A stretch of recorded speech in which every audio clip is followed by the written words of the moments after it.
I suppose most of you are familiar with this old optical illusion. And you're asked the question, which of the three thick black lines is the longer? And I suppose one's natural reaction is to say the one on the left.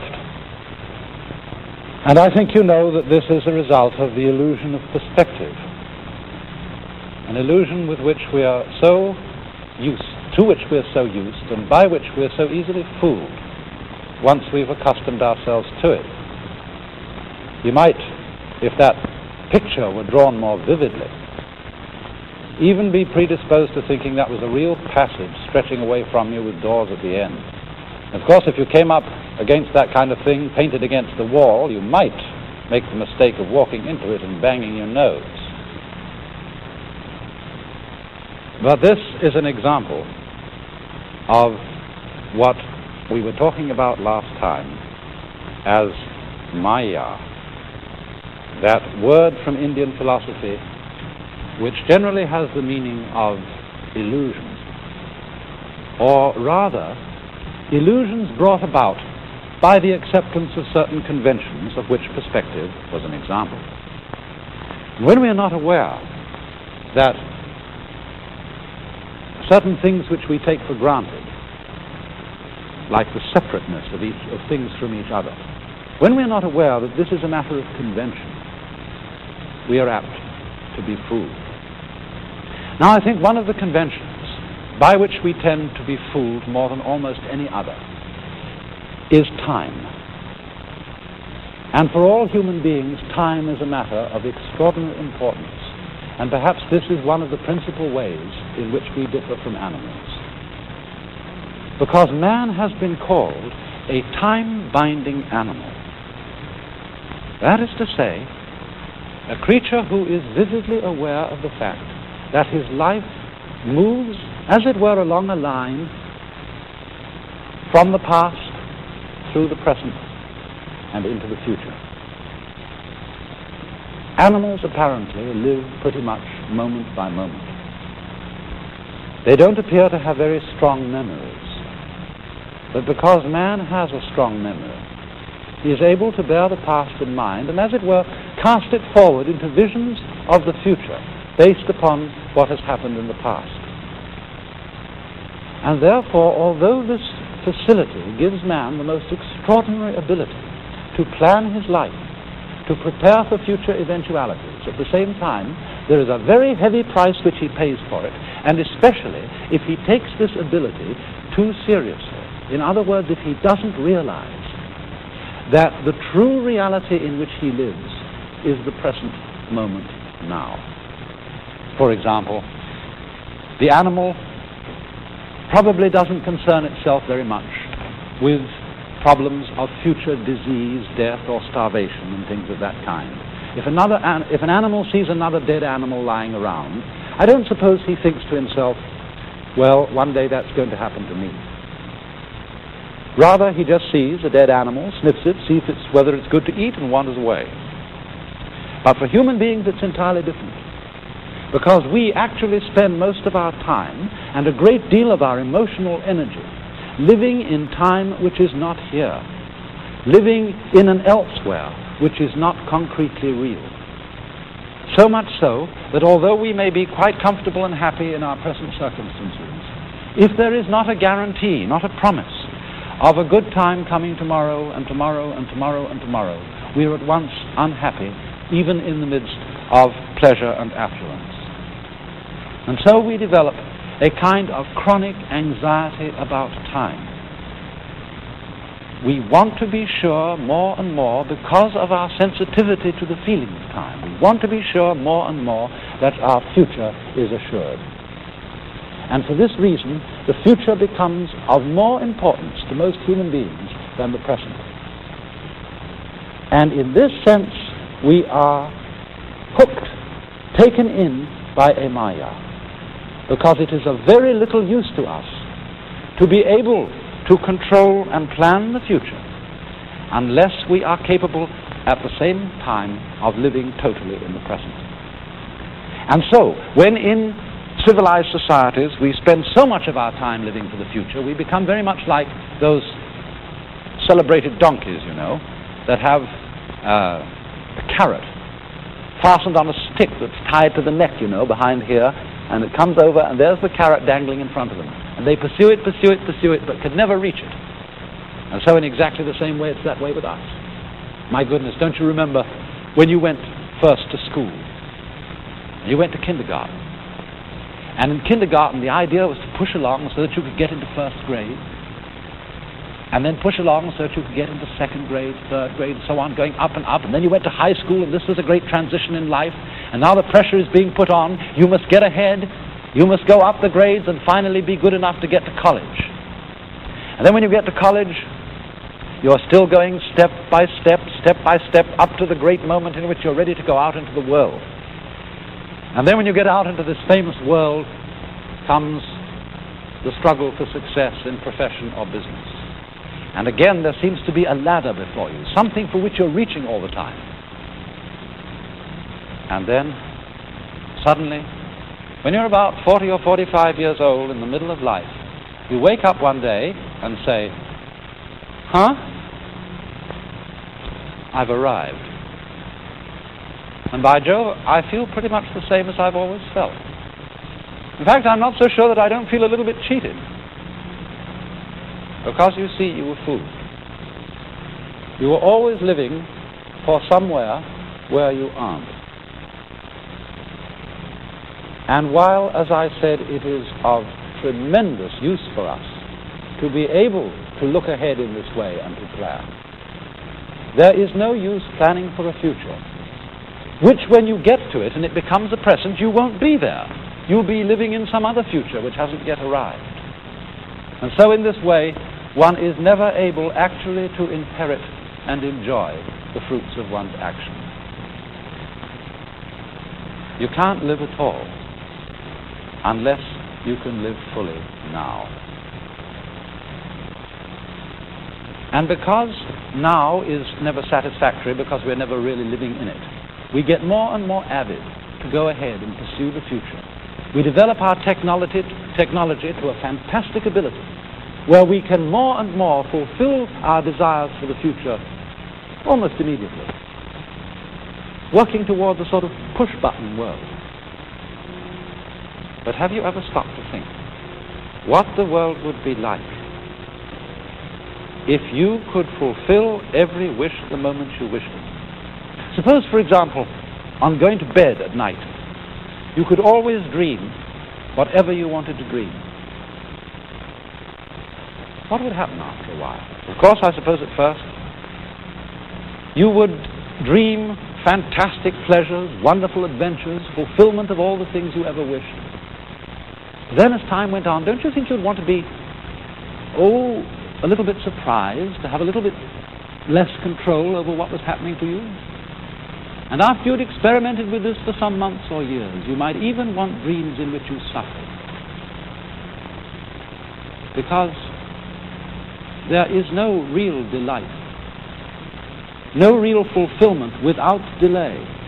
Doesn't every child know on a hot day when you think, I'm terribly thirsty and I'd like an ice cream soda? Haven't you tried the experiment of putting off drinking it, putting off, so that you get thirstier and thirstier, and it's so much fun when you finally get to it? And so in the same way, impatience with time, always wanting the future, is frustrating. Now you know, in Indian thought, one of the basic myths or ideas is of Brahma, the world creator, who has infinite power and has everything that he wants. But he is like our dreamer, and he wants to do something with the infinite time at his disposal. And therefore what he does is to dream, just like this, to dream the existence of the world. And he does it over enormous and incalculable periods of time, dreaming that he is the knower, the self, in every single creature that exists in the world, dreaming them all at once, experiencing their joys and sorrows, completely plunging himself into the adventure of forgetting who he is. But he does this for immense and vast periods, rivaling in conception the latest modern astronomical ideas of the extent of time. You know, the basic reckoning period of time in the life of Brahma, the creator, is called a kalpa.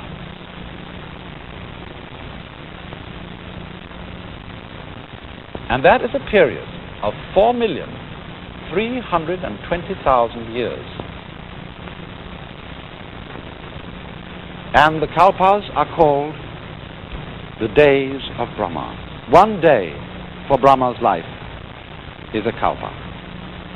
And so there are the periods which you can call his days or nights, whichever you wish, where he goes into dream and he dreams the world. And then for the following kalpa he wakes up and realizes who he is again, and then he dreams again, going on and on and on through years of kalpas, of 360 days and nights of Brahma, centuries of kalpas, endlessly, endlessly, endlessly. For the Hindu doesn't think of time in quite the same way that we do. Obviously, we think of time as linear, day after day after day after day, going along in a line. Or sometimes we like to think of time as this sort of line, going up and up and up and up and up and up and getting better and better and better. But that's not the fundamental idea of time for almost any people in the world outside of Western civilization. In nearly every other part of the world, time is thought of as a circle.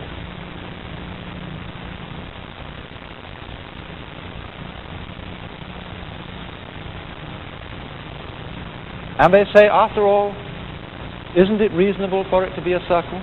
Look at your watch. Doesn't your watch go round and round?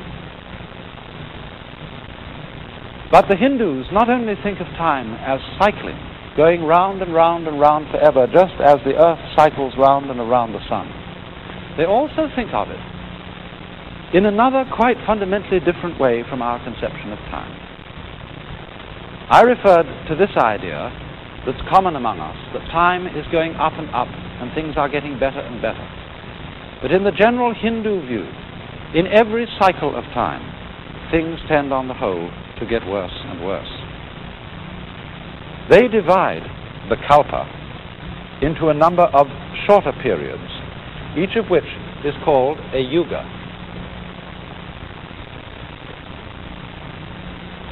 But the yugas are so arranged that there are 4 of them in what is called a Mahayuga or Great Yuga. The first one, occupying this period, is the longest. The second one occupies a shorter period, from here to here. The third, still shorter than the second. The fourth, the shortest of all. And the names that are given to them are the names of the throws in the Indian game of dice. The best throw, the throw of 4, is called Krita. And that lasts for the longest time. It is a golden age where everything is just fine. The next one is called Treta, the throw of 3. Pretty good, but not quite so good. The third is called Dvapara, the throw of 2. And here, good and evil are equally balanced. Not so hot. The final throw, the throw of 1, is called Kali, the worst throw, and that's the shortest period. And of course, according to Hindu ideas, we're living in it now. But in Kali Yuga, everything goes to pieces and becomes dreadful. And time goes faster. Now, why do they feel that time deteriorates in this way? It is because as one lives in time and becomes more and more conscious of time, we tend more and more to pursue the future, as I said a little while ago. And as we pursue the future, present time becomes more and more unsatisfactory, and we feel that we have to chase our happiness at greater and greater speeds. I was talking the other day to a college president who said, you know, I'm so busy now that I'm going to have to get a helicopter. I said, whatever you do, don't do it. Because if you get it, more will be expected of you. You'll be expected to go to more places faster. And you see, in this whole problem of speed, of getting advantages in life because we can move about rapidly, we forget that speed is only of real advantage to you if you're the only person who has it. Then you can get ahead of other people. But the minute everybody else catches up with you, you're all back where you were, only going much faster and much more nervously. Going, as it were, faster and faster to less and less desirable objectives. We hurry everything we do. We make our products, our houses, our furniture, our clothes, so that they become obsolete quickly. We're in such a hurry to get everything done. We pay attention to the front rather than the back. Who, for example, in this day and age, has time to do anything like this? Here's a piece of Chinese embroidery. Those among you who've ever done any embroidery, some of the ladies, will no doubt recognize that this is a kind of stitch called needlepoint. It's done on a material made up of minute little squares of thread, like a grid or lattice of thread. And this work here is so minute that there are 1,024 stitches to the square inch. So well done, furthermore, that if you turn it over and look at the back is almost as neat as the front. You know, ordinarily when you embroider, you take shortcuts around the back and take threads, jumping spaces and tie knots and things of that kind. But here, no hurry. Or take such an ordinary object as a lady's pocketbook. This again is Chinese embroidery work in shaded silk, very patiently done over a padded base underneath so that the figures stand out. And inside it, a little sewing case, which opens up, showing concealed within the place for the scissors, but the most delicate work. But in this day and age, we don't have time for it. Because we are always in a hurry to get things finished, and so the things that we finish weren't worth finishing because they were done so fast. After all, the enjoyment of our world is not really unlike listening to music. We don't play music in order to get somewhere. I mean, if the objective of music were to arrive at a point, say the last bar, the final great crashing chords of the symphony, well then all we'd do, we'd be just hurry up its playing, play it as fast as possible so as to get to the culmination, the end, as soon as possible. Or just cut out the whole symphony and play only the last bars. To be able to enjoy it, we have got to live each moment of the playing and listen to it as if it were the only thing important to listen to. And then if we do that, our time has an entirely different quality. It's represented in a Buddhist saying that spring does not become the summer. There is spring, and then there is summer. Firewood does not turn into ashes. There is first firewood, and then there are ashes. The two stages being, as it were, sufficient by themselves. And this is intended to give the idea of living in a fully concrete present into which you settle in. I mean, the present for most of us is, isn't it, just a hairline on a dial. And the hand goes by it flash, and there's nothing in it, one after another. But here there is an entirely different sense of the present, as something you can settle into. there's a line behind me from a Chinese poem. And it says, literally, day, ditto. In other words, day, day, that is good day. Every day is a good day. And it comes as the last line of this poem. In spring, hundreds of flowers. In summer, refreshing breeze. In autumn, the moon. Free your mind from idle thoughts, and for you, every season is a good season, or every day is a good day.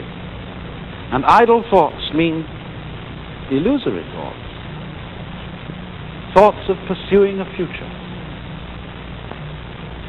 thoughts of making one's happiness depend on something which isn't here at all.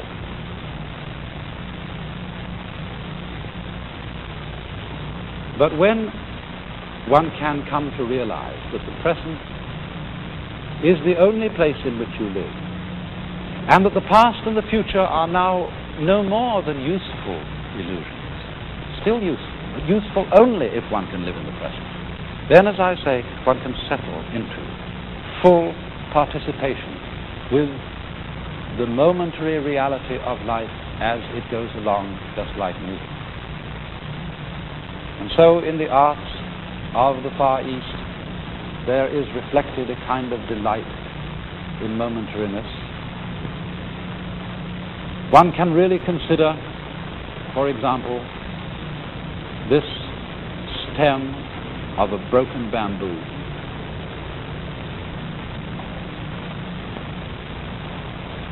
Or, not only in painting, but in poetry,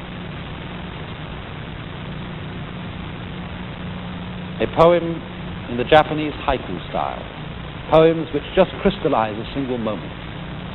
In the dark forest, a berry drops, the sound of the water. Or a painting of a man sitting all alone in his boat and listening to the water. He's not asleep. He's not dreaming. He's a man living in an entirely real world, a world which we neglect because we have no time to sit and listen to the water. After all, are not the memories which you go over memories which persuade you that it's really worth being alive? Really memories of certain moments in which life itself brought you completely awake. I know we all think of things like the smell of coffee and bacon cooking on an autumn morning, the smell of burning leaves. I remember particularly for me one glimpse of a flock of sunlit pigeons against the dark background of a thundercloud. And it's incidents like that that are very largely celebrated in Far Eastern art and poetry. Perceptions of the full reality and intensity of the moment. Such a one as this. The sea darkens. The voices of the wild ducks are faintly white. A brushwood gate, and for a lock, this snail. Or paintings where one sees just a few birds on a branch, so vividly alive that you somehow think the next time you look at the branch, the birds won't be there. This is all an art form possible for people who feel themselves to be living in this real momentary world. I remember once a very wise man who used to give lectures on philosophical matters of this kind. Before he started giving any lecture, would sit for a while looking at his audience very intensely like this.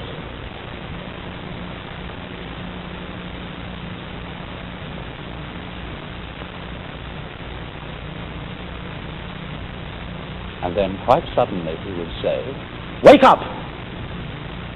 You're all fast asleep. And if you don't wake up, I won't give any lecture."